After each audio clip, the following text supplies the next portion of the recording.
from the Kenya Bureau of Standards. Honorable Speaker, pursuant to the provisions of Standing Order number 44-2C, I wish to request for a statement from the chairperson of the Departmental Committee on Trade, Industry and Cooperatives regarding the renewal of the standardization mark from the Kenya Bureau of Standards, also known as Kebs. Honorable Speaker, in 2023, Kebs revised the standardization mark, SM, permit, extending the validity period from 1 year to 2 years.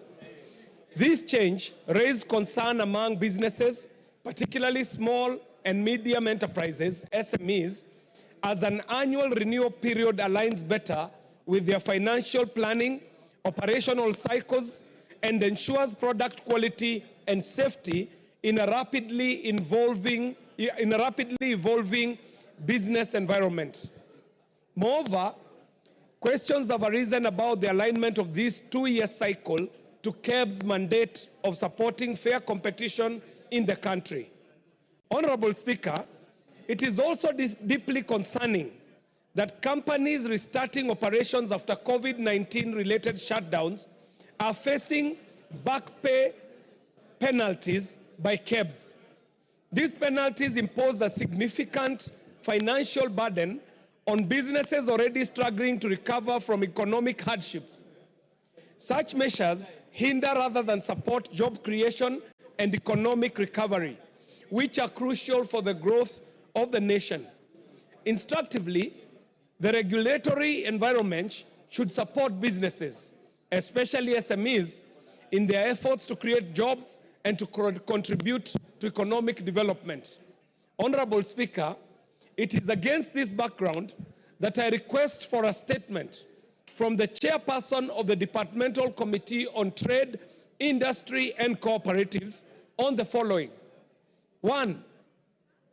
The rationale behind extending the validity period of the standardization mark and the impact of these on product quality and the fair competition, especially for SMEs. Number 2, justification for imposing back pay penalties on businesses restarting after COVID-19 related shutdowns.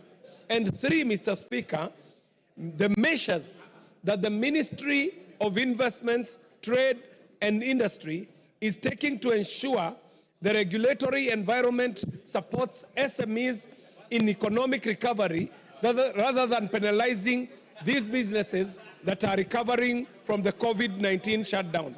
Mr. Speaker, I thank you. I signed this statement on the 13th of August, 2024. Thank you, Mr. Speaker. Thank you, KJ. Chair Trade, Kakuya, Vice Chair. Chair, you can give us 3 weeks. How many? 3 weeks. Standard time is 2 weeks. Why do you want 3? We are requesting for 3 weeks because we know we have the bill on cooperatives that we need to finish. Okay. So because of that, we're requesting 3 weeks. 3 weeks. Thank you. Response to a statement by Adan Kainan, right? Yes. Tongoyo, are you ready to respond to the statement of Honorable Kainan? Yes, I'm ready. Go ahead. Thank you so much, Honorable Speaker. Honorable Speaker, the Member of Parliament for Eldas constituency, Honorable Adan Kainan, has requested for a statement regarding the disappearance of the Member of Assembly for Del Award, Honorable Yusuf Hussein. And in particular, he wanted specifically circumstances under which Honorable Hussein was abducted and the status of investigation into his mysterious disappearance, which was reported at Makadara Police Station. And of course, the step that the relevant government security agencies have taken to ensure that the missing MCA is expeditiously traced and reunited with these people, and the security measures that the government has taken to guarantee safety of all leaders in order to protect them from potential incidents of kidnapping and other form of violence. Honorable Speaker, I want to state as follows. On 13 September 2024, at around 2140, Wambua Kioko reported through a phone call via OPIN number 8613, September 2024, the abduction of his passenger. The reportee is an Uber driver and a resident of Embakasi, stated that while within South Sea, Halala Estate, he received an online request from the customer to be dropped at Mangani Heights Estate. However, along Lusaka Road. Yes, Honorable Kamket, what is out of order? Yes. Mr. Speaker, the matter the Honorable Chair is responding to is very serious. It involves an elected member. And the decibels of consultations are too high for us to listen, to hear what the Honorable Chair is saying. Okay. Order, members. Those who are consulting, do so in lower tones. Tongoyo, endelea.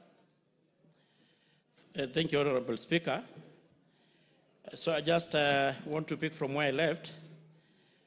On 13th, on 2024, that around 2140, Wambua Kioko reported through a phone call via OBIN number 8613 of September 2024, the abduction of his passenger. The reportee, Honorable Speaker, is an Uber driver and a resident of Embakasi, stated that while within South Sea, Halala Estate, he received an online request from a customer to be dropped at Mangani Heights. However, along Lusaka Road, past Lusaka Enterprise roundabout and near Ola petrol station, a black Prado motor vehicle whose registration number was not captured blocked them. 3 men who had masked their faces alighted from the said Prado and opened the passenger door of the taxi, where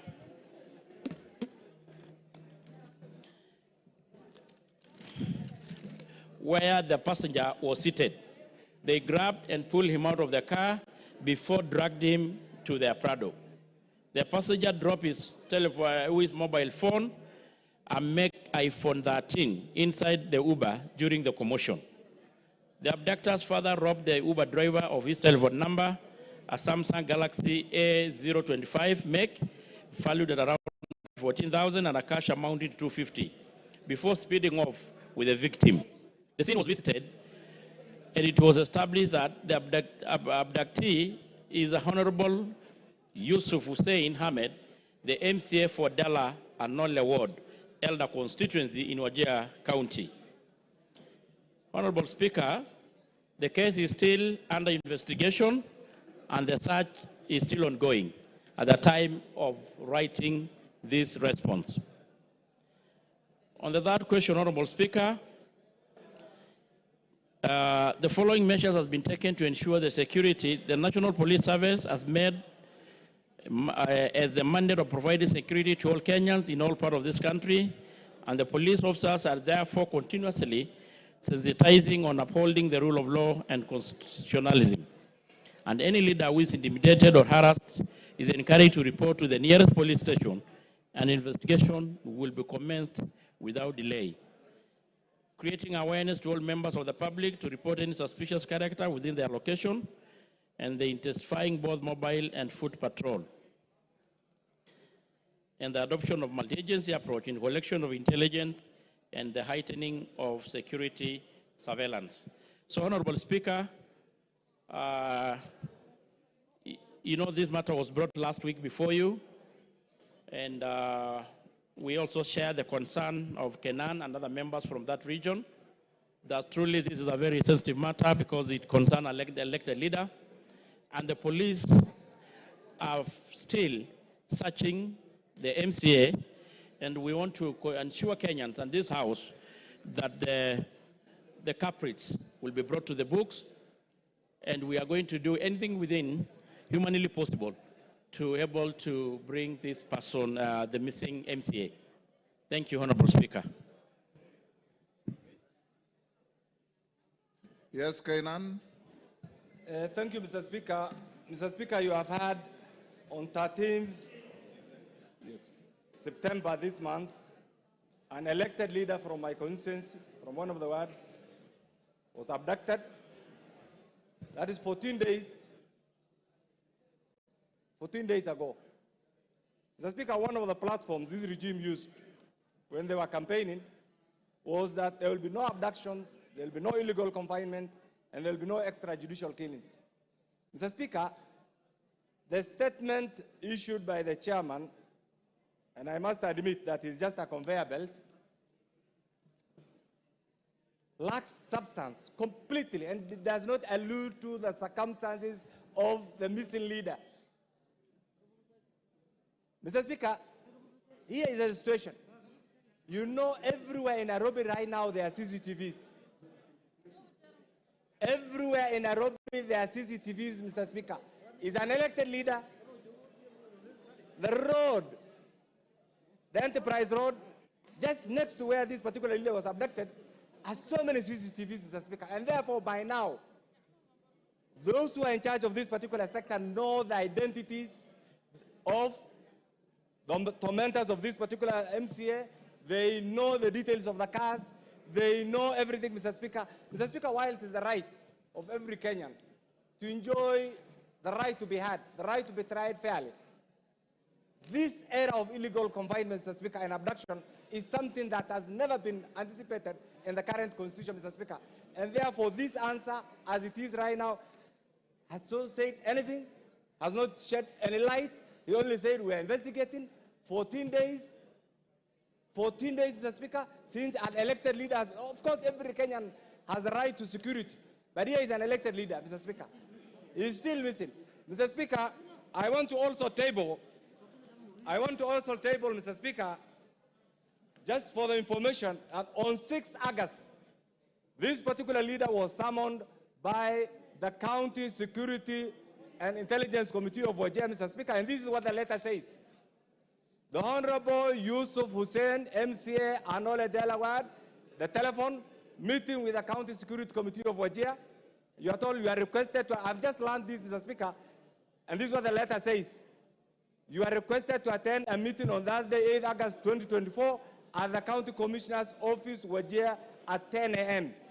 The County Security and Intelligence Committee... Kainan, you seem to be reading from a faded copy of a letter. It's a copy, Mr. Speaker. It's an official letter.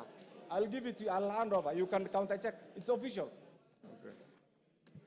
And I'm too old, Mr. Speaker, to bring anything that is not properly validated.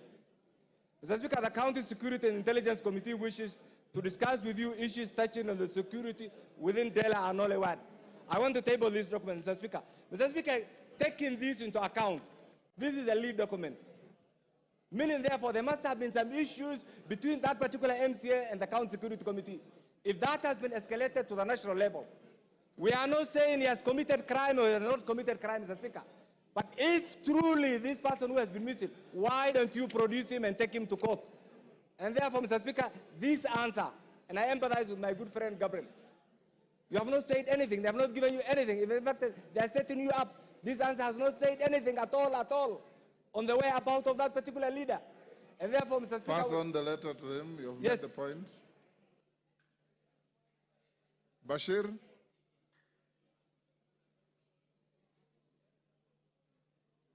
Major Bashir, give him the mic. 1 minute.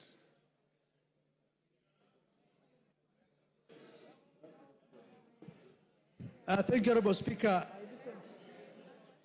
Thank you, Honorable Speaker. I listened to the response by the ministry concerned through the chair, and I can attest to the fact that that response is very, very shallow. Honorable Speaker, the individual abducted is an elected MCA, and it's not a coincidence that on the 8th of September, he was summoned by the County Security Committee, and on 13th, he disappeared. And I think the era of abductions is something that is still with us, unfortunately.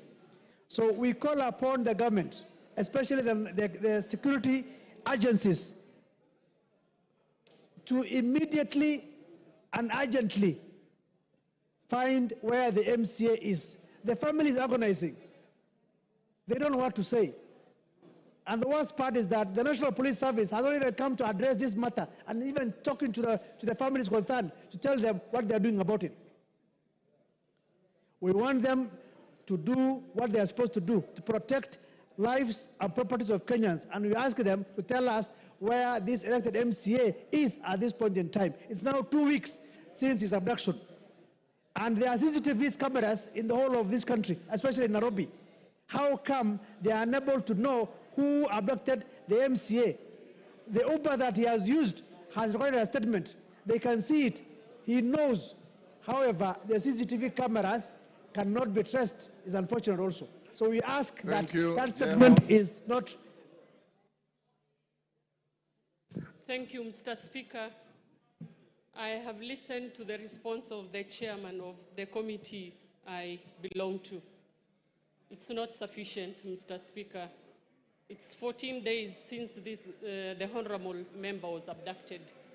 It's very unfortunate, sad to the people who elected him, to the people, to the county he comes from, Mr. Speaker. We are unable to stay our homes. We are unable to do our day-to-day activities because of this honorable member who is missing. All indications are there, Mr. Speaker, to show that this indeed honorable member is taken by the people we suspect. We demand the security agencies, Mr. Speaker, to bring back our honorable member, to bring back the honorable member for Anole Dela Ward, Mr. Speaker. Mr. Speaker, we don't know how we are going to go back to our constituency and county if this honorable member is not brought back to his people. It's on that note that I'm asking my chair, the committee that I belong to, Mr. Chair, it's a matter of urgency that we bring back our son, our leader. If today a honorable member is missing, then it doesn't make any sense. Anyone can miss any time, any day, Mr. Speaker. Thank you. Yes, Tongoyo. Honorable Speaker, first of all, I think I did actually indicate that I really feel the frustration from the members from the said county. Had you seen the letter whose copy? I haven't, and I think as it should be treated, not to be as it is for now, Honorable Speaker. The stability of the letter is in question. Maybe we need your guidance. But having said this, Mr. Speaker, we all know such situations, investigation could be complex. And the members already alluding or making a suggestion that it is the officer, the MCA was abducted by the security agency, which cannot be substantiated either. So I would rather we leave it open. The investigation is ongoing, but we should not conclude that he was abducted by the security agency. That is an assumption, Mr. Speaker. What you do, Honorable Tongoyo, that letter,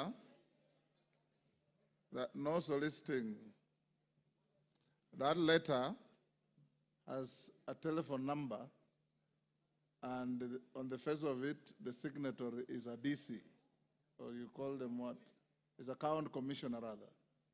So get the letter after authentication by the clerk, then get to your team at internal security and bring back additional information on this on Thursday afternoon. Yes. Thank you so much for that guidance, Mr. Speaker. I want to confirm, Mr. Speaker. Yes. I want to confirm beyond reasonable doubt that that letter comes from the County Security Committee, and therefore here it is. Mr. Speaker, I also want to table an affirmation by one great Kenyan taxi driver called Wambua Kioko. Is also an affirmation, and the oath, I also want to table it because the content is also very clear, so that as the chairman responds to this, Okay, Nan, the taxi driver's testimony is not disputed. Tongoya said... I want to give him the whole detail, Mr. Speaker, the whole affirmation, Yes. the whole, so that, for the benefit, so that he benefits also from this. But Mr. Okay. Speaker, finally allow me to say this. You have been around. You have gone through the ladder.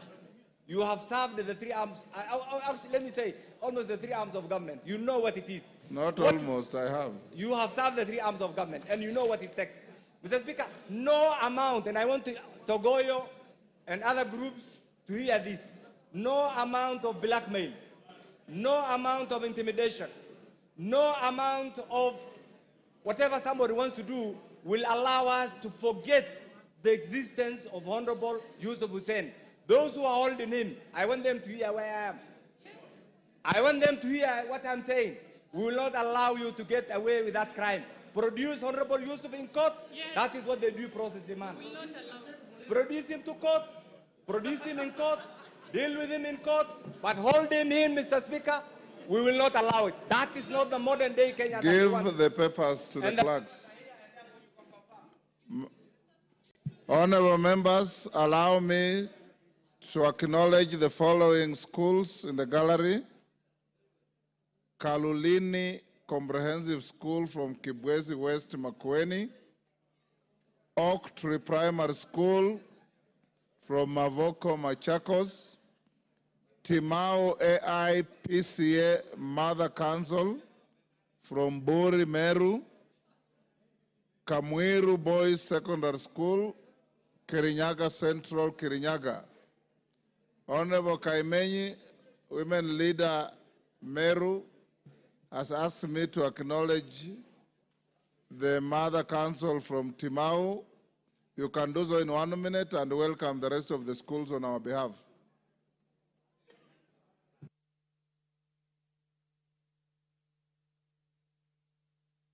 Mike. Thank you, Mr. Speaker, sir. Yes. I really want to thank you for giving me this opportunity to welcome the Mother Council from African Independent Pentecostal Church of East Africa, of which I belong. They are from Timao in Bori constituency. I also wish to thank them for the forward-looking. As you can see, Mr. Speaker, these are ladies, young ladies, and I want to congratulate them for their efforts, showing leadership even as they are ladies. Sometimes we think the reverse gender is more forward-looking, but you can see they are just ladies from Mother Council. Mother Council is the leadership of that church. Mr. Speaker, I also wish to thank also the students who are here with us and acknowledge them for wanting to have more knowledge even regarding this parliament. So please feel welcome and thank you again, Mr. Speaker, for this opportunity. Majority Leader.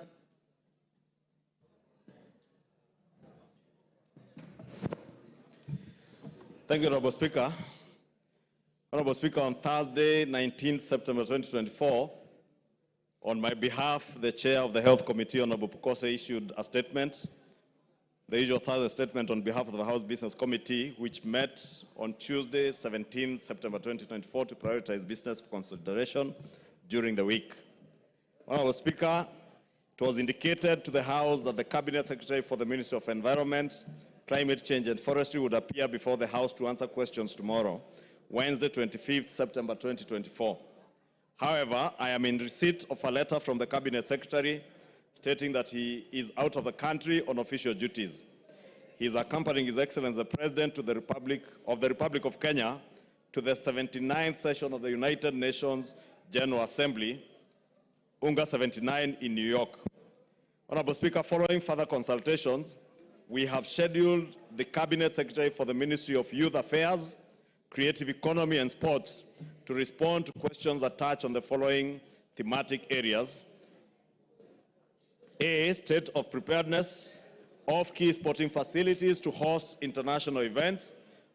2, 1, appraise on the state of preparedness of the country in terms of infrastructure facilities and other logistics to successfully host international sporting events, more specifically the planned hosting of the African Nations Championship, CHAN, and the Africa Cup of Nations, AFCON. 2, state the current condition of key sports facilities in the country, including their maintenance, modernization, and suitability for hosting international events. And 3, provide specific measures on strategies put in place by the ministry to accelerate the completion of the stalled or incomplete stadiums across the country. B is facilitation of national sports teams, to state the measures in place to ensure timely preparation, coordination, management, and facilitation of sports teams to represent the country in various sporting disciplines.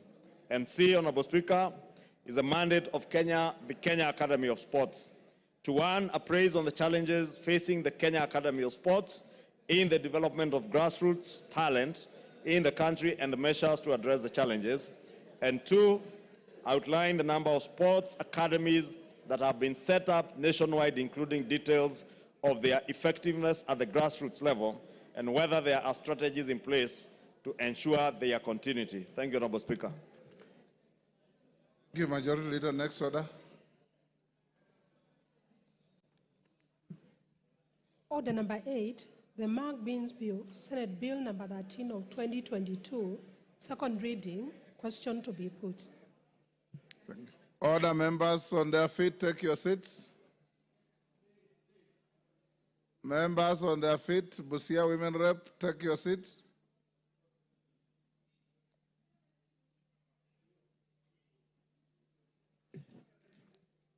Honorable members, now I put the question at the order number 8, which is that the Mang Beans Bill, Senate Bill number 13 of 2022, be now read a second time. As members of that opinion say aye. As members of the contrary opinion say nay. The nays have it. Next order. Order number 9, motion, enhancing reporting of parliamentary business on online platforms. Question to be put. Order, members on their feet, take your seats again. Take your seats. Honorable Naisula and the member for Bumula, take your seats.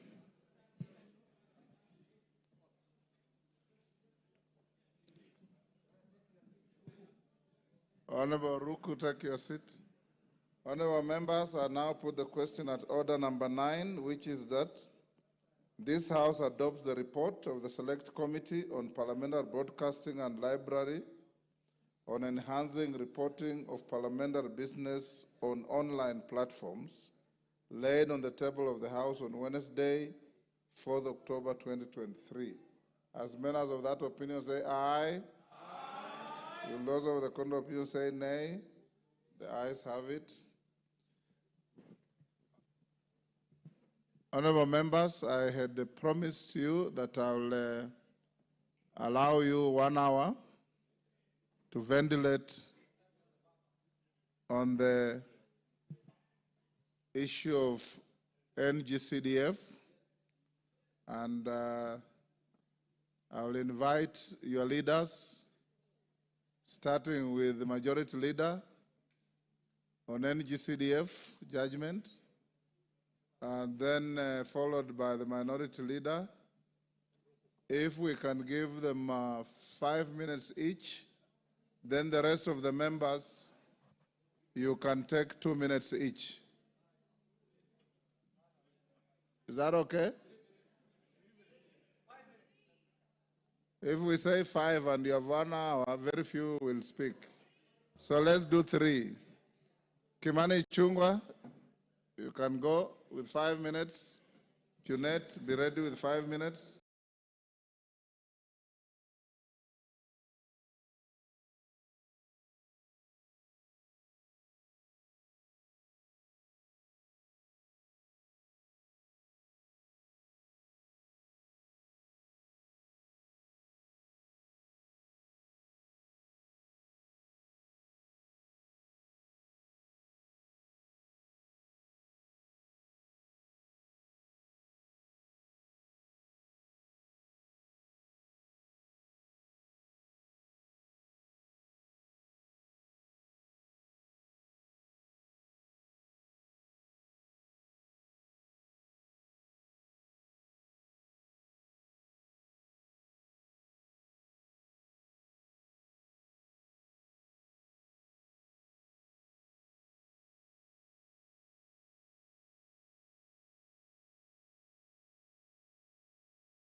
got independence, Mr. Speaker.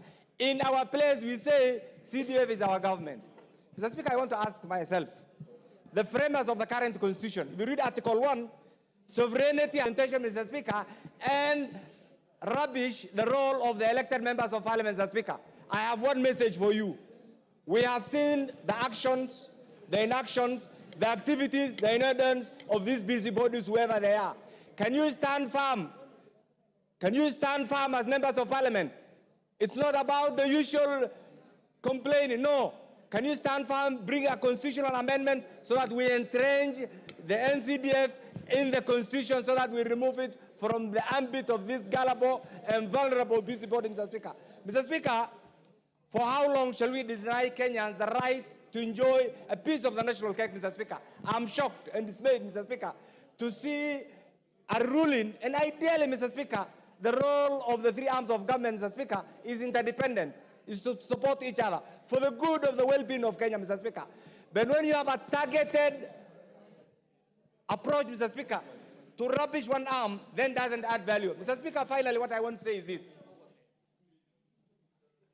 When the members of parliament are elected here, or the framers of the current constitution, Mr. Speaker, some of the functions have been devolved. After this, you will hear provisional administration is illegal because NCDF only covers education and national security. Are those two functions, Mr. Speaker, county functions?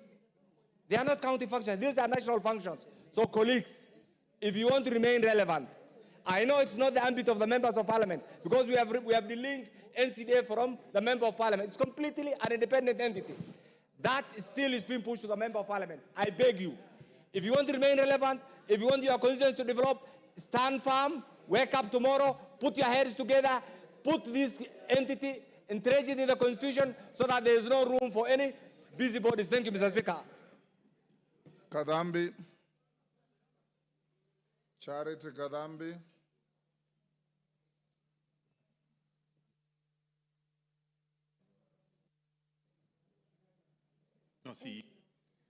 Thank you very much, Mr. Speaker, sir. Allow me to contribute like my colleagues. In this country, Mr. Speaker, sir, I would wonder which Kenyan has not seen the changes which CDF has really brought in this country. Therefore, Mr. Speaker, sir, my issue is to remind people that what CDF is doing in this country, I doubt if there is another fund which is doing what CDF is doing. Therefore, Mr. Speaker, with the changes, with the poor children we are taking to schools, with the schools we are changing, with the security offices we are constructing, with the administration offices we are doing, Mr. Speaker, sir, I am so much worried that there is people up to now, they have not seen what is happening. And Mr. Speaker, sir, I am contributing because myself being the second-term member of parliament in Joro constituency. What I have done in my constituency, Your Excellency, Mr. Speaker, sir, for the first term is what has brought me the second term. Therefore, Mr. Speaker, I'm standing here to remind our colleagues, let us unite this journey. This is war against development. Mr. Speaker, sir, it is now the high time we united as members of parliament. We change even if it means changing the constitution so that we can make sure that the CDF is well anchored in the constitution. Mr. Speaker, sir, we have gotten a lot of challenge every time. Whichever time we are doing our works as members of parliament from single constituencies, actually we are not at peace because every time we are distracted by so many cases in the courts. And Mr. Speaker, sir, as I'm standing here today, Kenyans are asking, are they safe? Are their children going to go to schools? Are they expecting more constructions of schools when they have seen the challenge which has taken recently in the courts? Mr. Speaker, sir, let me confirm that Kenyans are worried that today there is a threat for the CDF. Therefore, for colleagues, please let us wake the 290 constituencies. Let us protect the development. Let us fight for our children. Let us fight for the development for this constituency through CDF. Mr. Speaker, sir, thank you very much. It is for us to unite and say no to whoever is against our development matters. Thank you. Yes, Chairman CDF. I would have thought you should have been the last to speak on this. Oh. Yes. You are the committee chair. Listen to others. You'll speak last. Naisula. Chairman, hold your horses. I've been seeing you menacing me with gestures. Thank you, Mr. Speaker. I want to rise to also contribute on the judgment on NG-CDF, Mr. Speaker, and to say that we cannot overemphasize the importance of NG-CDF in our constituencies, Mr. Speaker. There is this notion among many people that NG-CDF is pocket change for members of parliament.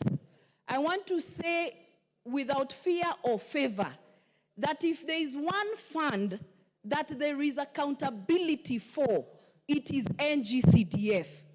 NG-CDF goes to the constituency with an AIE, with what it is supposed to do, and the money follows that AIE. And so even when auditors come to the ground, Mr. Speaker, they have to go and see whether that classroom has been built. They have to go and see whether that police station has been built. They have to see whether that child has gotten bursary, and that is the truth on the ground, Mr. Speaker. And if there is anybody who thinks that there is a member of parliament who is misusing these monies, Mr. Speaker, we have investigative bodies, Mr. Speaker, which we should go and follow up on those monies and that member of parliament, Mr. Speaker. But we cannot be blanketly be condemned to be corrupt, that NG-CDF is our money, Mr. Speaker, when that is not the point, Mr. Speaker. We can also not be a house of lamentation. We are the ones who make the laws in this house, Mr. Speaker. We will not wait for NADCO report to entrench NG-CDF in the Constitution. We should extract NG-CDF from NADCO reports so that we bring it to this house as a standalone issue to be entrenched in the Constitution, Mr. Speaker. Because we might wait for NADCO reports until God knows the 2 years are over, the 13th Parliament should be remembered as the house that entrenched NG-CDF in the Constitution, Mr. Speaker, so that this cannot be a ping-pong game depending on who is on the bench, Mr. Speaker. The second issue, the hate that Honorable Junet has talked about is true. People just generally hate members of parliament. And so I wouldn't even be surprised after it has been entrenched in the Constitution, the judiciary saying it is unconstitutionally inside the Constitution, Mr. Speaker, because of just the hate people have towards members of parliament, Mr. Speaker. To conclude, I want to say this, now that I'm on the floor, Mr. Speaker, to remind the executive, Mr. Speaker, that there is one cabinet secretary position which has not been filled in this country, Mr. Speaker. We are KJ. I thank you, Mr. Speaker. And it is to say that the courts... Order, KJ. Yes, give her 1 minute. Please allow me to say this, and thank you, Mr. Speaker. 1 minute. There is a position of a cabinet secretary that has not been filled in this country, and I want to remind the executive, just in case they have forgotten, we do not have the cabinet secretary of gender and affirmative action, Mr. Speaker, in this house, Madam Speaker, sorry. If it was another ministry, I want to assure you, by today, the replacement of that cabinet minister would have happened. We cannot continue business when we do not have the cabinet secretary of gender in this country, Mr. Speaker. It should be, the cabinet secretary should be appointed like yesterday, Madam Speaker. Even if it is a man, we need a cabinet secretary of gender in this country. Thank you. What's your point of order, Honorable Donya? Madam Speaker, I'm just worried Honorable Junet is insisting that it is a man. We have not refused if it is a man, a boy, girl. What we want is to have a minister for gender in office. We keep on talking about gender mainstreaming, helping our young girls and women How can we, Madam Speaker, yes, we know it is CDF, but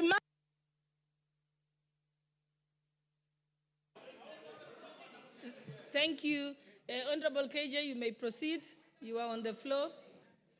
Madam Speaker, I thank you and I acknowledge the change of guard. Madam Speaker, the courts had their day.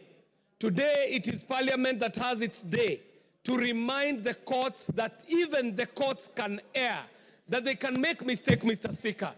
When you read that judgment, Madam Speaker, you notice a fundamental fault in how they were deciding on this matter. One of the bigger issues, Madam Speaker, they were saying that the constituency cannot be a unit of devolution. But Madam Speaker, we all know that NG-CDF is not a devolved fund. In fact, the word that she should be using is that national government has decentralized the monies from the center to the 290 constituency, Mr. Speaker, Madam Speaker. And it is also to disabuse the notion, Madam Speaker, that anyone can imagine that by removing NG-CDF, they're punishing a member of parliament. Madam Speaker, in the Goreti South constituency, the NG-CDF is not to benefit John Carrier. The NG-CDF has renovated all primary schools in the constituency. It has built in excess of 7 new schools. Out of the 12 new schools in Nairobi, 7 of them are in the Goreti South constituency.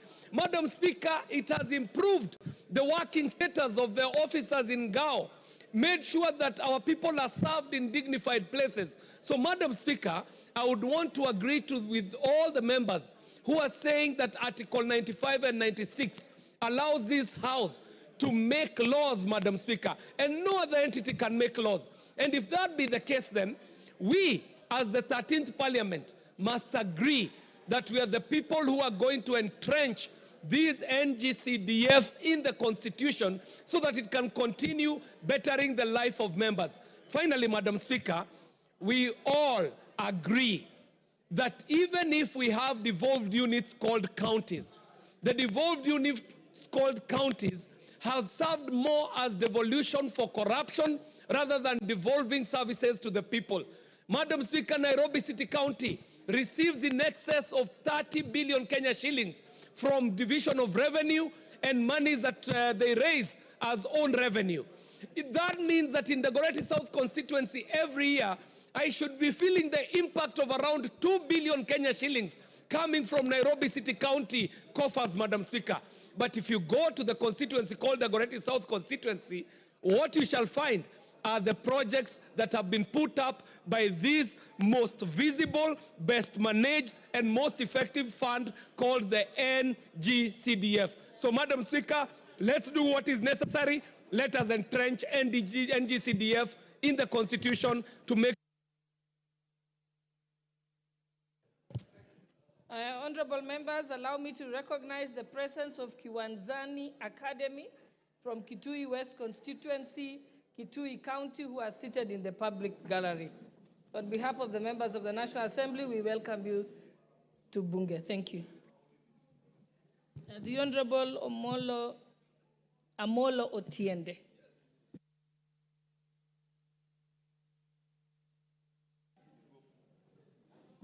Thank you, Madam Speaker. Madam Speaker, first, let me recognize and thank the team of lawyers that did this matter pro bono, Honorable Chepkonga, Honorable Mrugara, Honorable Kaluma, Honorable Mutuse, Honorable Muriu, Honorable Makali, Honorable Soro, Honorable Mogaka, and myself. Madam Speaker, we have no doubt as a team that the decision rendered by the High Court is wrong on so many fronts. It is wrong on the role of the MPs in CDF. It is wrong on the role and term of the fund account managers who are not in any way connected to the MPs. It is wrong on following the obiter dicta by the Supreme Court when the Supreme Court rendered an opinion on an act that had since been repealed and therefore is not binding. And for the avoidance of doubt, Madam Speaker, we have already agreed that we will appeal that decision. The good thing is that after declaring the act unconstitutional, the court did a suspension of the declaration of invalidity for 2 years. That is enough time for us to prosecute a number of things. It is enough time for us to prosecute the appeal. You will remember, Madam Speaker, that previously the High Court declared the previous act unconstitutional. The Court of Appeal did not agree and affirmed it, and only the High Court then agreed with the, only the Supreme Court then agreed with the High Court. It is quite possible that we might follow a similar trajectory on this matter. Madam Speaker, secondly, and this we have said before, to all this push and pull is amendment of the Constitution. And that amendment, Madam Speaker, we have already agreed, even in the Justice and Legal Affairs Committee, that we want to make it a standalone, amendment away from the entire NADCO report. It is our view as the lawyers and at the Justice and Legal Affairs Committee that we can execute that amendment without requiring a referendum. Madam Speaker, the beauty is that once we have entrenched the NG-CDF, then the constitutional provision cannot be unconstitutional.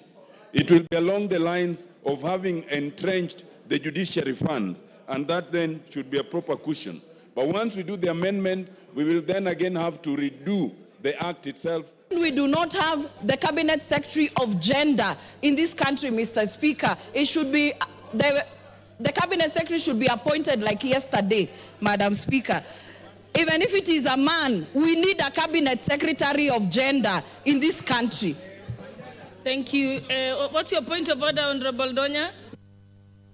Madam Speaker, I'm just worried Honorable Junet is insisting that it is a man. We have not refused if it is a man, a boy, girl. What we want is to have a minister for gender in office. We keep on talking about gender mainstreaming, helping our young girls and women. How can we, Madam Speaker? Yes, we know it is CDF, but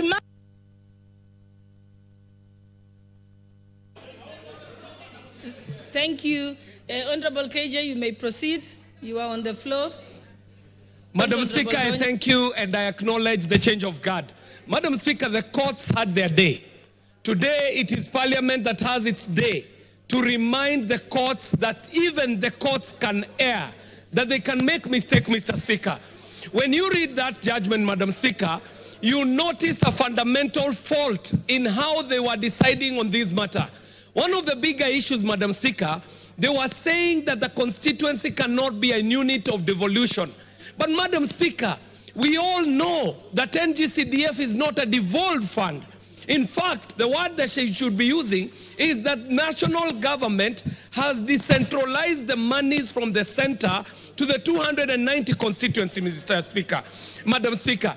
And it is also to disabuse the notion, Madam Speaker, that anyone can imagine that by removing NG-CDF, they are punishing a member of parliament.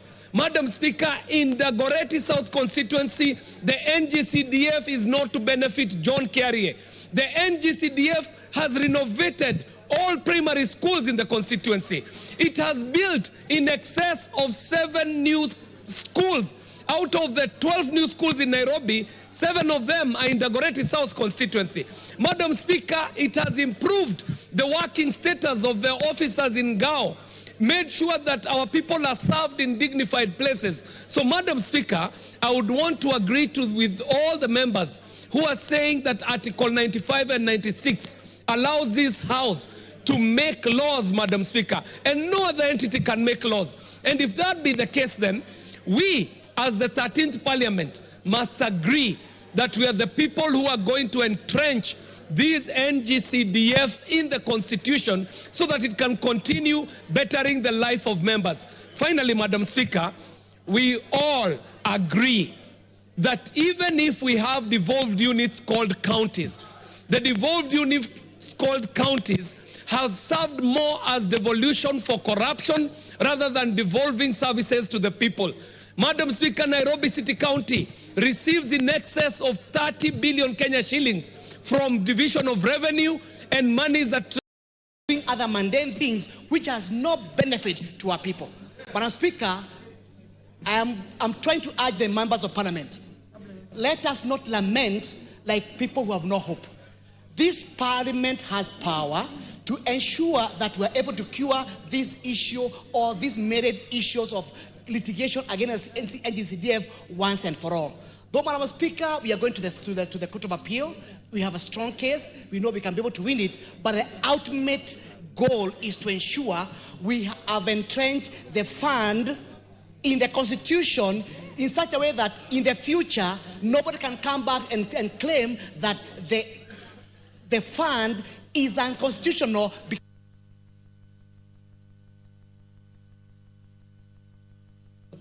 Let me give the Honorable Millie Odhiambo, then I'll come to you, Honorable Osoro. Thank you, Madam Speaker, for giving me this opportunity. Madam Speaker, I just want to inform Senior Counsel Honorable Tiende Amolo that part of the reason they're having problems is the entire legal team was men. There's no women, and yet there are brilliant women lawyers like me in this House. Next time, put us there, and we'll help you. Secondly, Madam Speaker, in areas that have been predominantly opposition, the only fund you can rely on that is changing lives is CDF. Third, Madam Speaker, in my own constituency, I have seen us move from mud-walled, grass-thatched schools to permanent schools. I would want to encourage the judges and people who live in cities to do an immersion in the village so that they know the reality. A lot of people do not know the reality on the ground. The people who are posh in cities, the lawyers and the ones who are lofty, go to the ground and learn the reality. Madam Speaker, I would also want to say that in relation to the law, our judges, especially Supreme Court, have been very liberal and progressive in interpretation of the Constitution. That is why they even interpreted the Constitution to include gay rights. But when it comes to development, then they start telling you, Montesquieu, separation of powers. I have no problem with separation of powers as espoused by Montesquieu many years back. But Montesquieu does not come from my village, Kolo, in Rusinga Island. He does not know what people go through. That is a very good concept, that something good is finally coming out of Africa, which is the issue of NG-CDF. Development. And Madam Speaker, I was just discussing with Honorable Tiende Amolo that we must be brave as lawyers. And if there is one legacy we must leave in this House, is to entrench the fourth role of a member of parliament in this country, which is development. If it does not come through NG-CDF, it will come through my pocket. That is the reality. And the members that came before us were overwhelmed. That is why they promoted this.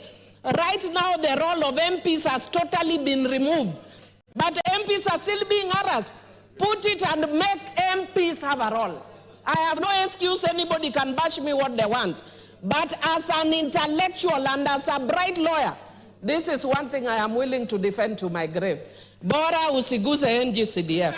Wengine wanasema bora usiguze mulima, mimi bora usiguze NG-CDF. Hapo tutapigana. The Honourable Member for South Mugirango, Honourable Sylvanus Osoro. Thank you very much, Honourable Speaker. Honourable Speaker, I also want to associate myself with the sentiments that have been made by my colleagues. And I also do not want to delve so much on the judgment that was delivered last week, because I've actually gone through it. In all aspects, I'm actually against it by all standards, because it actually does not meet jurisprudential, authority in all aspects. I mean, the learned judges, Honorable Speaker, only focused on what we call the school of thought in jurisprudence that we call positivism, where they are so keen on unnecessary positivism and they ignore the element in a very social matter, ignore the socialism jurisprudence, ignore the natural law in all aspects, Honorable Speaker. But I do not want to go that direction, Honorable Speaker. But of importance, Honorable Speaker, for me, it is the character of the Council of Governors. Honorable Speaker, NG-CDF is 2.5% of the national budget. Each constituency gets about 130 million thereabout when you do tabulation. County governments get a minimum of 15%. In fact, this house gave them in the last financial year 25% last financial year. about 25 or 26% thereabout. In the last financial year, Honorable Speaker.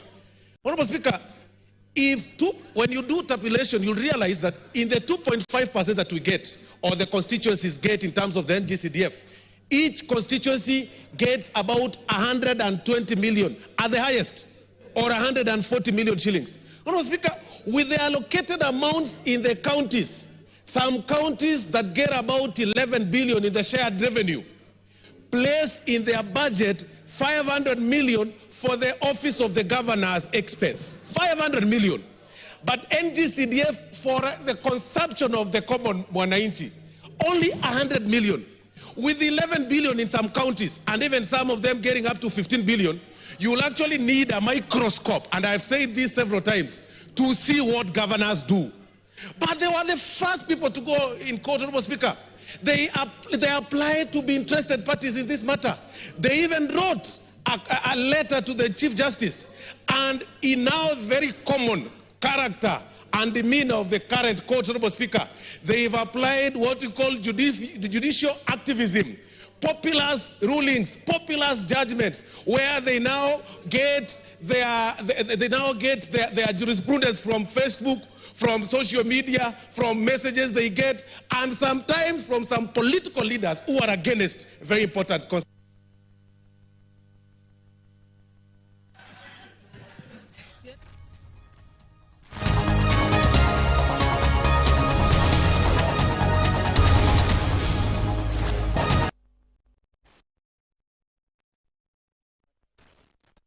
Order number 15, the Energy Amendment Bill, Senate Bills number 42 of 2023, second reading division. Order, Majority Leader. Honorable Senators, I'll proceed to put the question that the Energy Amendment Bill to vote.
Thank you, Mr. Speaker.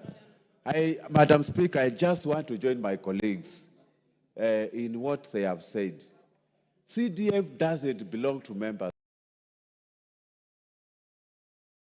of parliament. CDF belongs to Kenyans. CDF, we have got a testimony of the number of people who have been educated, orphans who have become doctors, orphans who have become pilots, orphans who have become lawyers because of the matter of the CDF, Madam Speaker. Madam Speaker, I just followed the ruling in the court, and it seems majority of the three judges, actually, they don't have even children in this country. Because they are rich, they think they can only educate their children in London without depending on CDF, Madam Speaker. Madam Speaker, removing the CDF out of this country is going to be travesty of justice, because it is the only fund we have seen in all over the constituencies, in all the villages in this country, Madam Speaker. Madam Speaker, it is high time we educate the judiciary that money, the CDF money, is not for members of parliament. We need to support it. I ask the fellow colleagues, let us move very fast. We'll entrench this fund in the Constitution. Let us move very fast, even change the act, even anything that is contagious for these funds, Madam Speaker. I want to support my colleagues, and we are not going to let the CDF to go anywhere. Madam Speaker, with those few remarks, I support. The Honorable Didi Raso, member for Saku. Still time, it will get to Thank you very much, and we can speak for Honorable 2 minutes. Speaker. More people will participate. Honorable Speaker, I have this belief that judges and lawyers are the best people in town. But sitting back and listening to that judgment, I have my own doubt that our judges, I think, are not well informed. They do not understand the chemistry, the history, and the character of this country. Without CDF, the children of the Dasanach, the people who live on the shores of Lake Turkana, will not be able to go to school. The El Molos, the Sakuyes of Dabel. For those of us from the pastoralist communities, the marginalized, we feel that CDF is the fund that has arrived. When on just the span that 3 judges can sit at the bench and say this is unconstitutional. Unconstitutional to who? CDF is about the people of this country. If there are no people, then there's no constitution. What does the constitution serve? Madam Speaker, as a house, we have a duty. Our responsibility is to make laws for this country, and the best laws for that matter.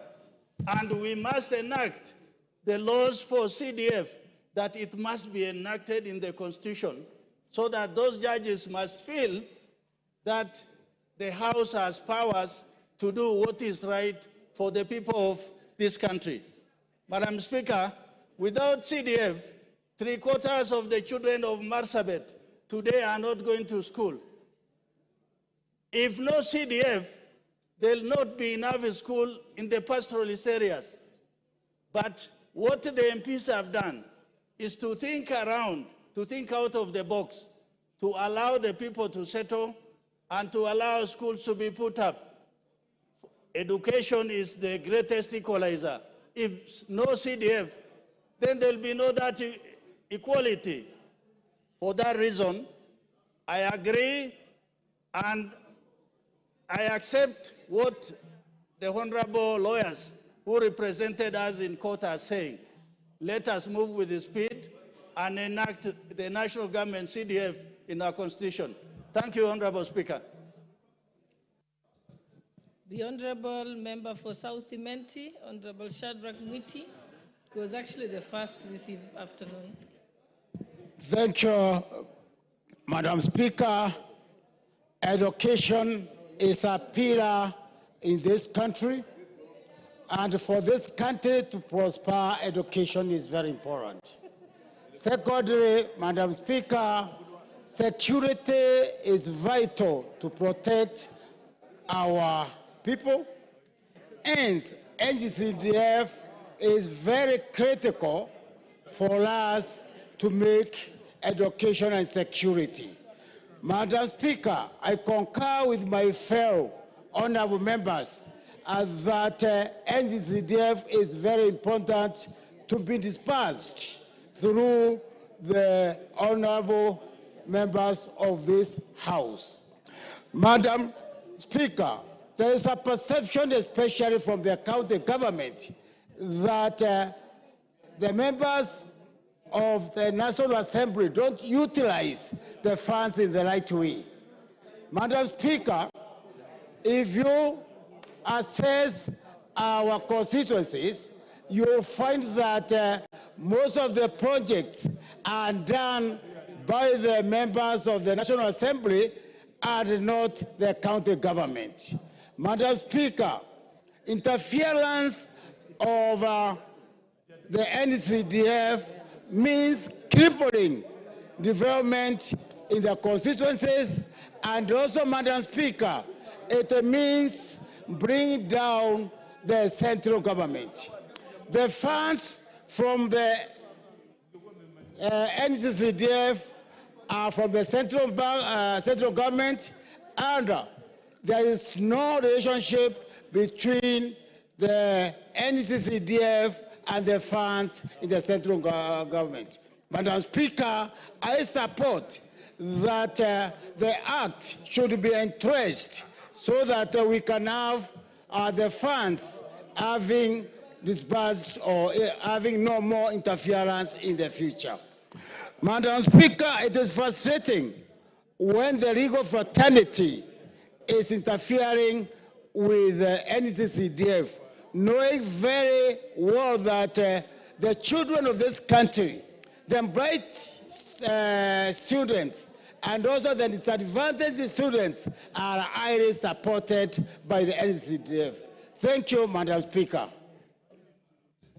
The Honourable Member from Beira North. Madam Speaker. Then after that, it's you, Honourable Oundo. Madam Speaker, thank you. CDF has played a very critical role when it comes to the marginalized areas, Madam Speaker. We have many constituencies, many areas in the Republic of Kenya which are extremely marginalized. Recently, Madam Speaker, I went to ensure a school which has mud-walled classrooms in my constituency last week to ensure we change the face of that school.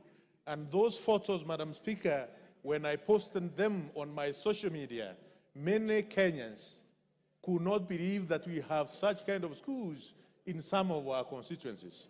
Without CDF, Madam Speaker, many children who are going through CBC curriculum will not be able to enjoy an environment where they can nurture their talent as far as CBC curriculum is concerned. We not only have such kind of primary schools at the moment in our constituencies, in marginalized areas, but we need to change the face of such kind of schools.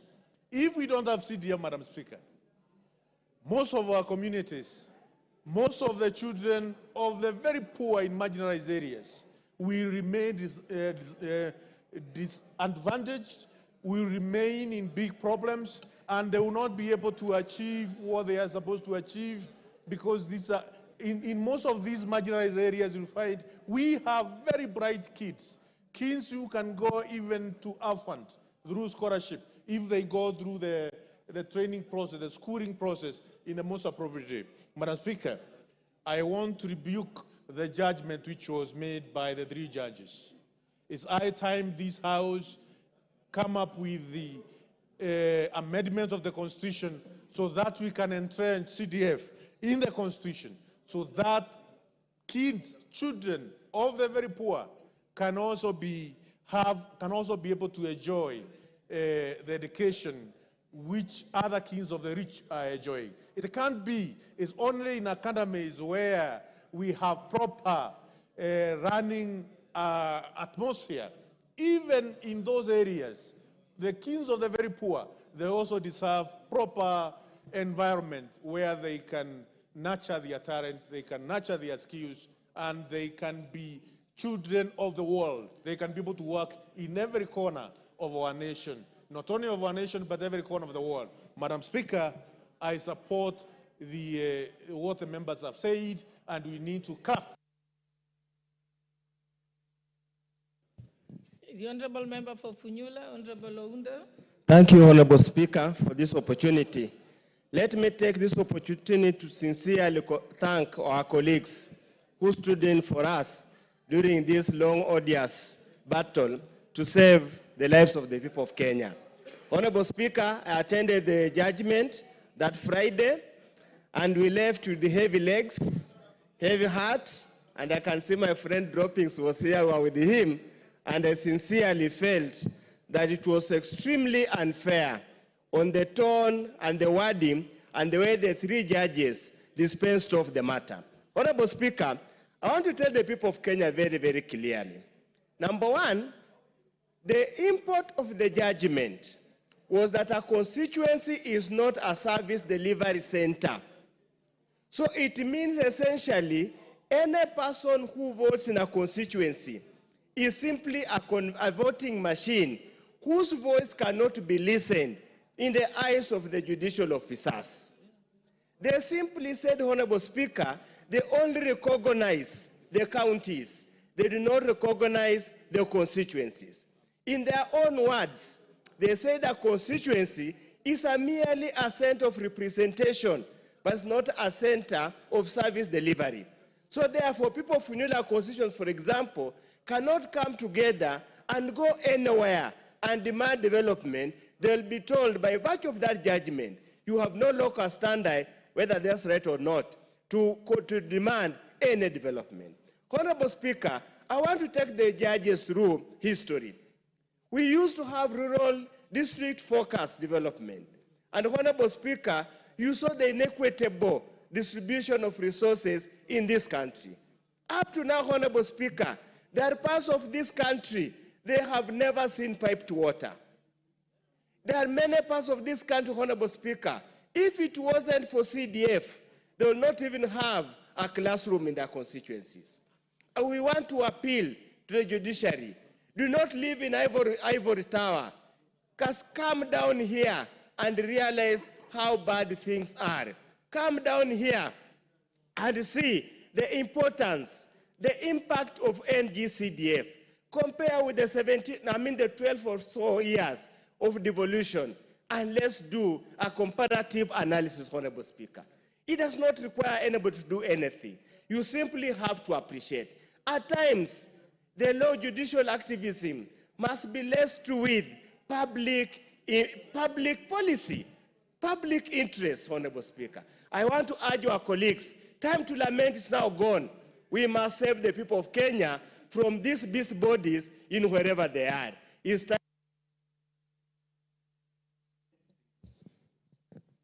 The Honorable Member for Lamu East, Honorable Rueda Obo.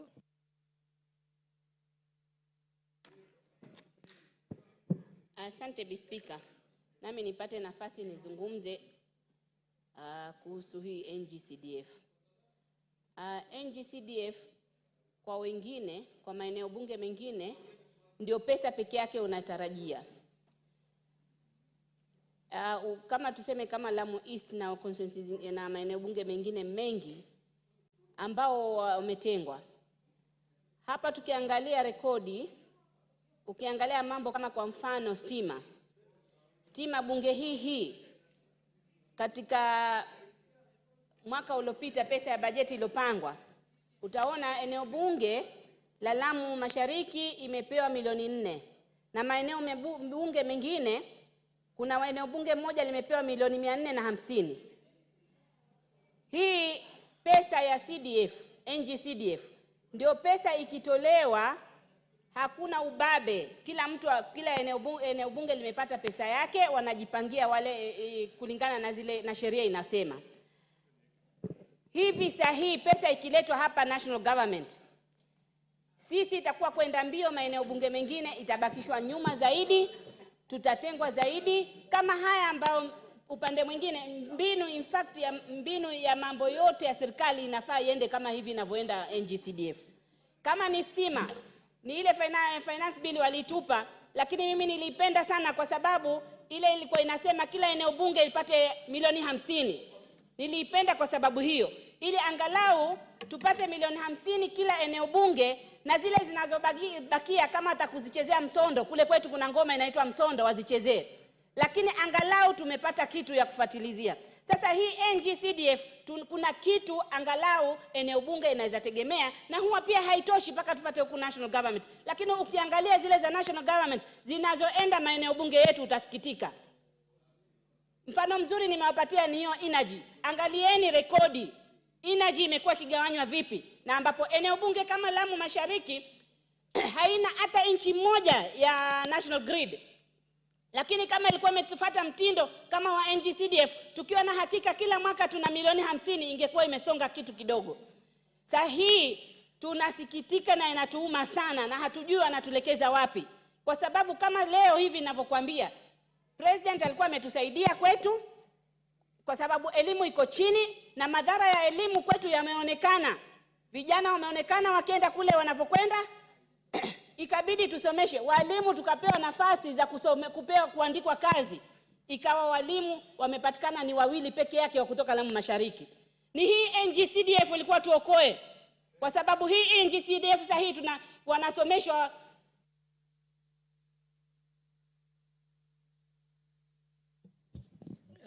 half a minute. Sahihi walimu wako Islamic Teacher College, wako Shanzo, wako kila pahali, tunasomesha walimu 100 na hii NG-CDF ndio isaidie. Hao wanaosoma watapeleka wapi? Ambapo leo hivi niko na pressure kubwa ndugu yake Nurdin, mkwe wake Nurdin ambao ni chairman wa board, amewafukuza huko kwa sababu ya kunipunish mimi, ili kwa nini sijakubali Ishakani na Dar es Salaam Point iende ijara. Hivi ninavyokuambia imehappen, wanafunzi wamefukuzwa kwa sababu sisi hatujalipa hiyo pesa. Sasa NG-CDF ikitolewa sisi tunaenda wapi?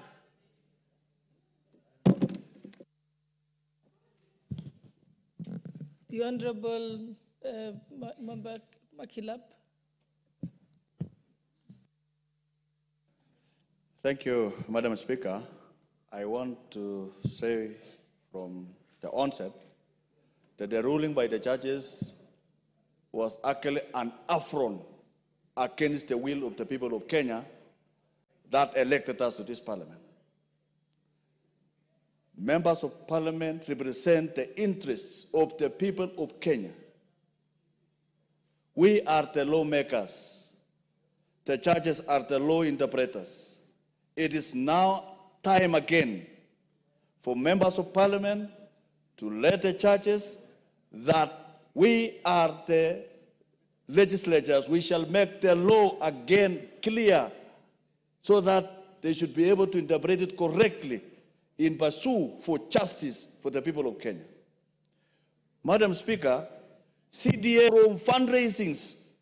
Many people were doing a lot of fundraising. Even people were being robbed of their livestock to finance schools, construction of schools, so that they sell animals so that they can be able to build the schools. The same citizens who are paying taxes, you follow them again to get money to build the schools. But when NG-CDF came into being, that problem is sorted out. Madam Speaker, this is an affront. If you look at even our brothers who are churches, they don't live in the grassroots. They are urbanites. They live in town places. They enjoy life in the cities, but they are not in the rural areas where the rubber meets with the road. Madam Speaker, over the weekend, through NG-CDF, we delivered a bus to one of the remotest places in my constituency called Guigui, a school that has over 1,200 students that have never seen a school bus. Madam Speaker, this is a serious matter that this House must prosecute immediately. Because even the children of the brothers and sisters of churches who live in urban areas, they benefit from CDF because they get bursaries, Madam Speaker. Secondly, Madam Speaker, I want to let it know, Kenyans, that members of parliament are not managers. Churches, wherever you are, members of parliament are not managers of NG-CDF. Go look for the gazetted NG-CDF fund managers. We do an oversight. We do an oversight to ensure that the projects that have been actually planned are actually delivered within time. Madam Speaker, finally, let us now proceed to appeal this matter and come back within these 2 years that they have given us, concretize the law under the Constitution so that we restore order and tell churches. The Honorable Member for Gishugu, Honorable Githinji. Thank you, Madam Speaker, for this opportunity. And let me start by thanking my colleagues who handled this matter on a pro bono basis. And let me also commit that I'll also join them in the next phase because I believe we have very good grounds of appeal. And in a nutshell, courts cannot dictate how national government would want to use its money. It cannot dictate which units the national government can use in service delivery to the people, and especially on the functions that are exclusively being left at the national level. Madam Speaker, the other issue is that we have seen Council of Governors as parties in this case. The first question is Council of Governors, or does Council of Governors hold any legal capacity? Where is it registered for it to have powers to sue or to be sued? You know, those are some of the issues that can also be raised. And also, these are busybodies. Some of these parties are busybodies who are against public interests.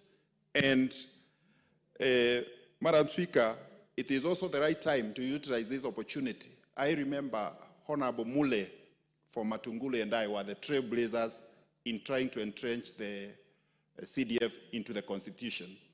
And along the line, NANDCO came up and we agreed that we bring everybody together so that we can be able to discuss. And now comes the second time, and a very good opportunity for us now as members of parliament, with the overwhelming support that we had from everybody in this house, we'll be able now to entrench it in the Constitution, as we also take the opportunity to appeal against the judgment.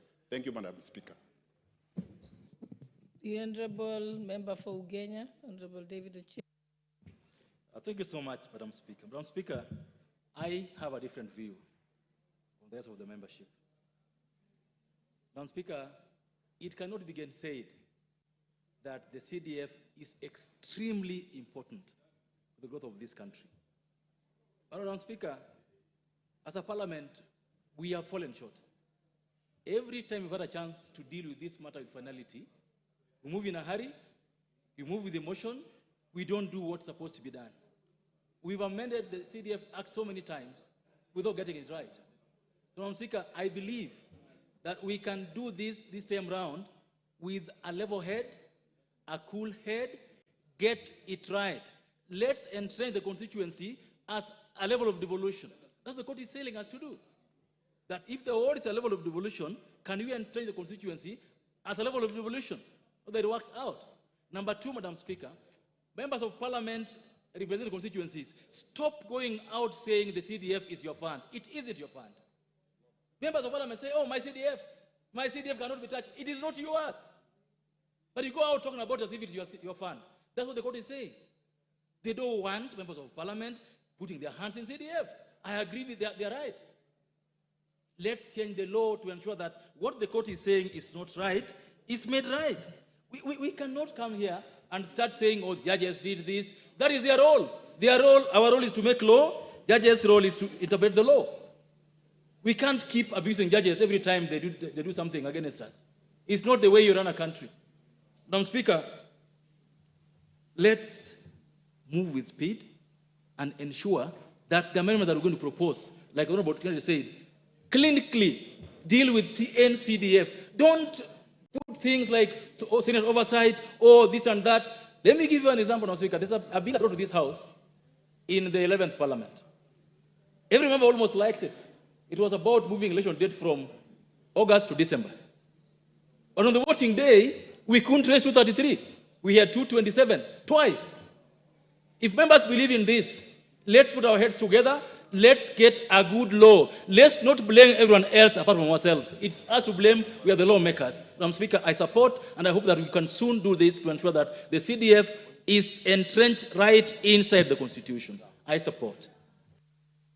I think second last I'll give the Honorable Member for Masinga, Honorable Mwalio, because the Speaker had given us, I've added another 10 minutes, so I think we have to close now because we had 1 hour.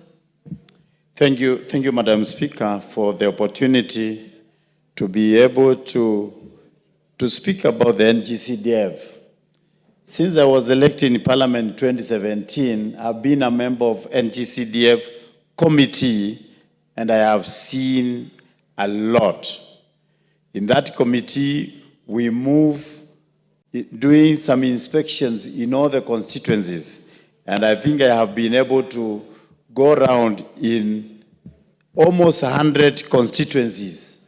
What I have seen, you cannot believe what the NG-CDF has done. For example, we've been to Mheshimiwa Bayer's constituency, whereby a school has been built, a 4-story building, 4 buildings, big, using NG-CDF.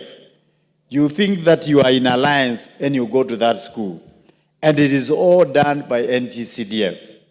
You go to Awendo, and where the students were passing is a big river, and one day they were swept, I think 20 or 30 of them, by the water, and NG-CDF constructed a bridge to the school for the children to be safe as they go to the school. So somebody dreaming that NG-CDF can end is just cheating himself, because this is the lifeline of all the constituencies, needy students, and the people. This year alone in September, in my constituency, I had 60 students who had been enrolled, called in the university, and they could not even be able to be admitted because they didn't have any school fees. So we had to recall them where they had been employed. 10 had been employed as house helps. We had to call them and pick them from where they are employed to be able to pay for them the startup fees to enter the university. 5 were employed looking after cattle. We had to pick them and take them to the university. Who could have taken those students to school if there was no money for NG-CDF? So I think the judges don't live in this country. So they should be told that surely they should be able to look around and see what NG-CDF had.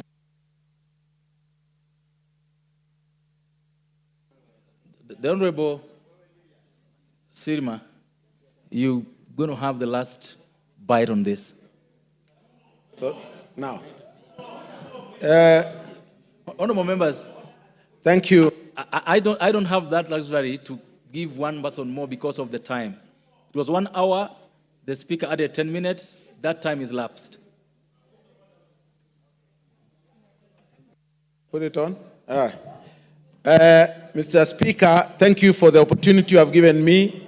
Being the chair of the National Government Constituency Development Fund Committee of Parliament, I wish to thank the members who have contributed to this, and they have clearly shown that they mind about Kenyans, because Kenya is our country and we love it. I also want to thank the advocates of this House who gave pro bono service to this case. Mr. Speaker, I would say judges who dealt with this matter are failed Kenyans. And we want to say that they should have just resigned today so that they can go and explain, or they could go and face Kenyans so that they know the pain Kenyans are going through in their villages. Mr. Speaker, this fund is an equalizer to all other funding in this country. The member from Marakwet West, what's out of order? Of order. Honorable Speaker, Honorable Sirma has made a very serious remark that the judges must resign today. Honorable Speaker, is it in order, knowing too well that the procedure for removal of judges from office, that the Honorable Sirma makes a remark to the effect that the judges who made the ruling must resign, knowing that the judiciary in this country is independent and there is a procedure for removal from office of a judge. Honorable Speaker, that remark must be withdrawn and should not be on record. Of course, Honorable Sirima, you must withdraw that remark, if indeed you made it. I said they have failed Kenyans, and if their conscience is right. Order. Order. Honorable Sirima, did you say the judges must resign for making this judgment? I said they should resign. Then did you say they must or should? Should. I said they should, based on the consciousness of what they did against Kenyans. Go ahead with your submission. Yeah, Mr. Speaker, CDF is an equalizer of development in this country. There are sections of this country who have been left behind, but CDF has brought them to be equal to other areas. Mr. Speaker, this fund is audited by 6 institutions. So therefore, when they say there is theft, I think it's a very wrong notion. Mr. Speaker, the judges mentioned that the CDF fund account managers, their term in the constituency is based on the term of parliament of the member of parliament. It is wrong, and they got it all wrong, Mr. Speaker. Mr. Speaker, all what we know is that according to the act, the fund managers are moved from one place to the other based on their performance in various areas. Mr. Speaker, also the mistake they have done is to say that we are dividing revenue based on the national cake of the country. We are only taking money from the national government section of the amount of money which are allocated to the national government. So, Mr. Speaker, all this is wrong, and we want to say the governors who have gone ahead to fund these cases against the CDF, Mr. Speaker, it is time we bite the bullet also, that we should also move a motion and amend the constitution to abolish these counties, because if there are people who are corrupt in this country, are governors, there is no governor who finishes his term without going through court as he goes home. So they have stolen and they have been found to be guilty in where they are. So, Mr. Speaker, it is time Kenyans thought about it and we amend the constitution, abolish the 47 counties and give us a lesser counties which are manageable with very few thieves. Thank you, Mr. Speaker. Okay. Few thieves, no thieves. Next order. Order number 10, report on the consolidated fund services expenditures for the supplementary estimates 1 for the financial year 2024-2025. Mover to reply. Honorable Makali Mulu, you are to reply to this motion. Yeah, thank you very much, Honorable Speaker.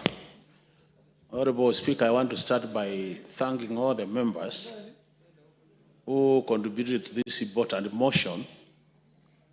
The motion on expenditures on the CFS, Honorable Speaker. And Honorable Speaker, just to remind the members, because I know it's a long time since we debated this, in the supplementary budget 1, the CFS expenditures, Honorable Speaker, the only item which changed was the item on pensions, where we were requesting that we get additional 23 billion to take care of the arrears and also take care of some amount which had not been factored in for civil servants who have retired. So I want to appreciate the members, but it's worth also noting, Honorable Speaker, the CFS expenditures in totality have been increasing year in, year out. And what is happening, Honorable Speaker, that is really trying to restrict our fiscal space in terms of getting money to spend on other important activities in the country. So even as I reply to this motion, Honorable Speaker, it is important that all of us as Kenyans, and more so under the leadership of Treasury, it is important that we very closely monitor what is happening with our CFS expenditures. And the highest expenditure in this area is the public debt. So issues of public debt, Honorable Speaker, continue to be issues of concern, issues of national importance, and I think as a House, we should be also putting our voice into this matter so that we allow more fiscal space in terms of expenditure. With those many remarks, Honorable Speaker, I beg to reply and once more appreciate all the input from the honorable members. Thank you very much, Honorable Speaker. I do reply.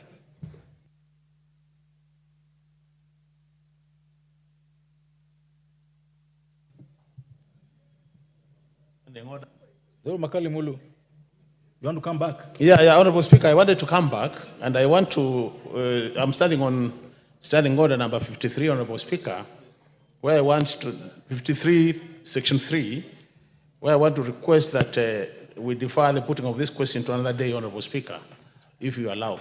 Thank you very much. Thank you so much, honorable members. The decision on this motion is deferred to the next time the matter is listed in the order paper. Next order. Order number 11, motion. Public petition on funds spent contrary to the provisions of Article 223 of the Constitution. Mover to reply. The Honorable Mbai. Thank you, Mr. Speaker. Mr. Speaker, this evening I stand to reply to the motion which was occasioned by a petition which came to our committee regarding expenditure on public funds under Section 223 of our Constitution. Mr. Speaker, this was done. We went, we listened to the petitioner, we listened to several witnesses, we did our investigations, and we brought the report to the House. Consequently, we moved a motion, and Mr. Speaker, allow me to appreciate all the members who contributed to the motion and also finally gave it a broader adoption for the report. Mr. Speaker, the country lost over 400 billion shillings from the report we tabled, and the House, Mr. Speaker, adopted the motion, and that gave a broader adoption, because we have 15 members of the committee and the House has over 300 members. So, Mr. Speaker, for the members to sit in the House and give time to discuss and adopt this report, Mr. Speaker, it has given it a wider strength to prosecute the issues going forward, because now it has been forwarded. It will be forwarded to the Implementation Committee. Mr. Speaker, as I wind up, I'm grateful for even the leadership of the House. They all contributed, and from both sides, and also they did very well. Mr. Speaker, I beg to reply.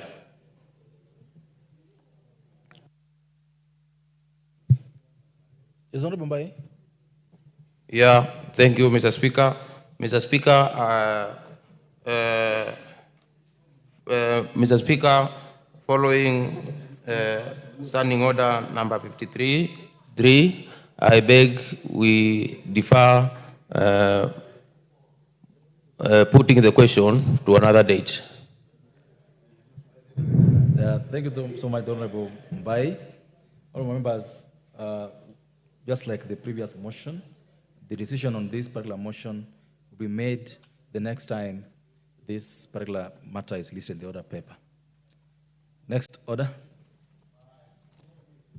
Order number 12, the Coffee Bill, Senate Bill number 10 of 2023, second reading, resumption of debate. Honorable members, debate on this bill had commenced, it had been moved, it had been seconded, and the Honorable Mogaka was on his feet. I know that he's in the House. This is the coffee bill, and this is a chance for those who want to do work for coffee to stand up. The Honorable Mary Massey. You want to speak to the coffee bill? Oh, I was queuing for a different one. Okay. Thank you, Honorable Speaker. Okay. Honorable Ngusia.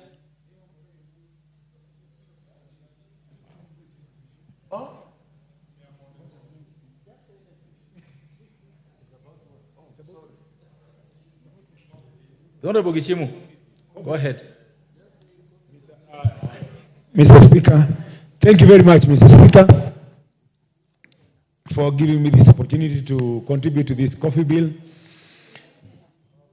Coffee bill is a very important, coffee is very important, a great item. Order. Honorable Mawadi, who gave you the chance to speak?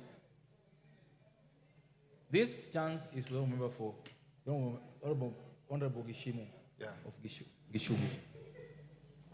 Mr. Speaker, You didn't even request for a chance. I did. I've been waiting. Order. Honorable Gishimu. Thank you, Mr. Speaker, for confirming that this chance belonged to me. There is only one Honorable Gishimu member for Gishugu in this parliament, so I was wondering. But, Mr. Speaker, this is a very, very, very important legislation for the people of Gishugu and Kirinyaga at large. Honorable Speaker, I'm a coffee farmer myself, and I also represent very many coffee farmers in my constituency. It's one of the backbones and one of the main economic activities in my constituency. And that is why it is very, very important for me to contribute to this bill. Honorable Speaker, this bill in part, but before I contribute, let me first of all say that this bill came before this House, or a bill similar to this came before this House in the 12th Parliament, and this House deliberated on this bill. We ably passed the bill with amendments, as having gone all the relevant stages of the lawmaking, and it was subsequently submitted to the Senate, where it died before the lapse of the last Parliament. And it was revived in the Senate, and actually it captured most of the issues that we were able to deliberate in the 12th Parliament. So it's a good opportunity now that it has come early enough that we be able to debate on it and pass it into law so that the coffee farmers in this country can benefit out of this bill and this law after it has been signed as an act of parliament. Honorable Speaker, the establishment of the board is a very, very important aspect of this bill, which actually runs from section 4 to 22. But Honorable Speaker, while I agree with most of the provisions, I will be proposing an amendment to indicate that the nominees that are supposed to be nominated by the Council of Governors, who ought to have knowledge in coffee matters, also ought to be farmers.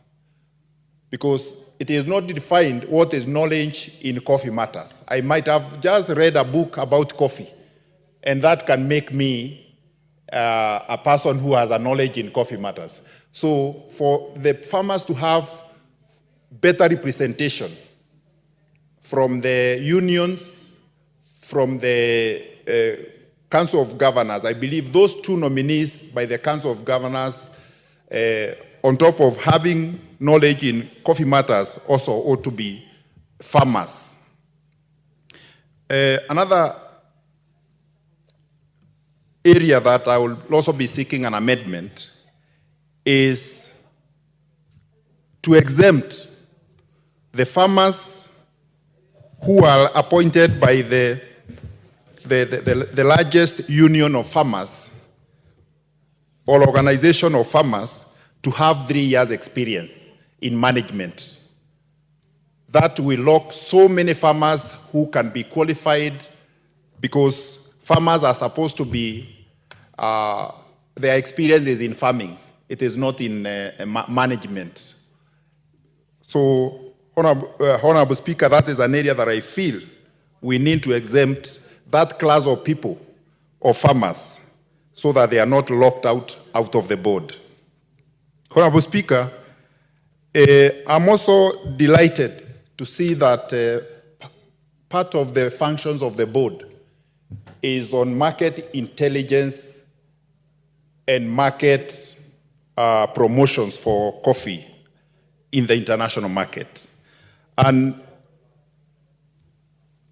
going through the mygovernment.co.ke, I've also seen an article whereby Keproba and AFA have already signed an agreement for export promotion and market intelligence in coffee matters. And that is a reform in the right direction towards promoting and helping our farmers in this country to be able to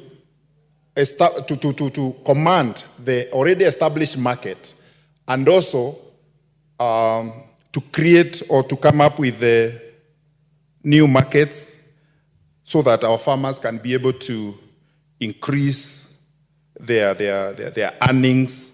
Because one of the problems that we've been facing is that we have over-relied on the traditional markets in the coffee sector.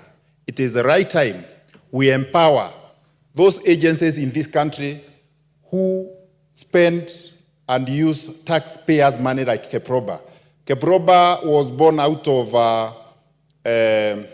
merging of the Kenya Export Promotion Council and Brad Kenya, so that it can be strong enough to be able to market Kenyan products abroad, promote Kenyan products. And I think this is the high time that this agency is well funded so that it can take Kenya to the next level. Actually, in this country, Honorable Speaker, we have signed so many agreements. Yeah, we have signed the Kenya-EU trade agreements, the Kenya-UK trade agreements, but who is following up on these agreements to make sure that we utilize the chances that we have through this agreement so that we can be able to export as much as possible, build our forex, earn more money for our farmers. So I think this creates an opportunity for us, and especially in matters coffee, to have a body. And much as the board is also mandated in promotion and marketing of coffee. I think, and I will be proposing an amendment, that the 2%, that will be levied, that will be paid by the buyers, at least a slice of it ought to go to export promotion in matters coffee. And I think this will really help our farmers in solidifying the existing market and also the emerging ones. Honorable Speaker, I will also be proposing an amendment that we delete Section 8 or Clause 8Q, whereby it is proposing that the Cabinet Secretary can also assign other functions to the board. That will be leaving a very open check to the Cabinet Secretary. We should have exhaustive functions that have been given to the board, but we cannot leave the Cabinet Secretary to assign other functions. We cannot further delegate that function. It's only Parliament